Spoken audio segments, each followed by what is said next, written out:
طی روزهای گذشته سناریوی عجیب و باور نکردنی درباره فصل جدید خواهران و برادران و قسمت 95 اون منتشر شده. در فصل سوم و قسمت آخر اون شاهد تصادف وحشتناک ماشین عروس بودیم.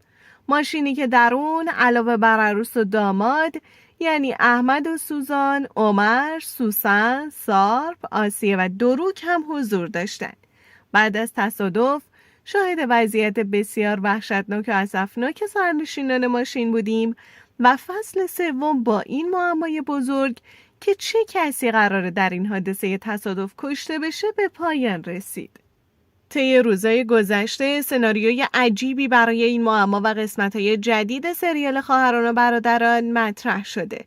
بر طبق این سناریو قراره در تصادف ماشین عروس دروک کشته بشه. در رسانه‌های ترکی و کانال‌های یوتیوبی ترکیه‌ای اعلام شده که ظاهراً بازیگر نقش دروک یعنی اونور سیدیاران قرار از سریال خارج بشه و فصل بعد در سریال حضور نداره.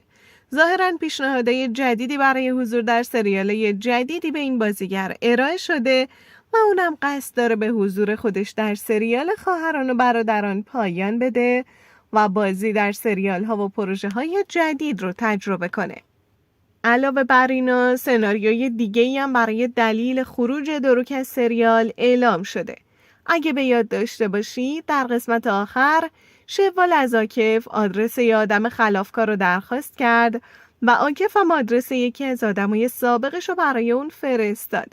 اما در ادامه عاکف متوجه شد که شوال آدم خلافکار رو برای چه کاری میخواسته و متوجه شد که شوال نقشه دستکاری ترمز ماشین عروس رو کشیده. ماشینی که پسر خودش هم در اون حضور داشت. به این ترتیب عاکف ناخواسته باعث این شد که پسرش وارد تله مرگبار شوال بشه و جون پسرش رو در خطر مرگ قرار داد. بر همین اساس اعلام شده که دروک در تصادف ماشین عروس کشته میشه و با مرگ دروک شوک بزرگی به عاکف وارد میشه و تمام زندگی اون و نباهت رو تحت تاثیر قرار میده.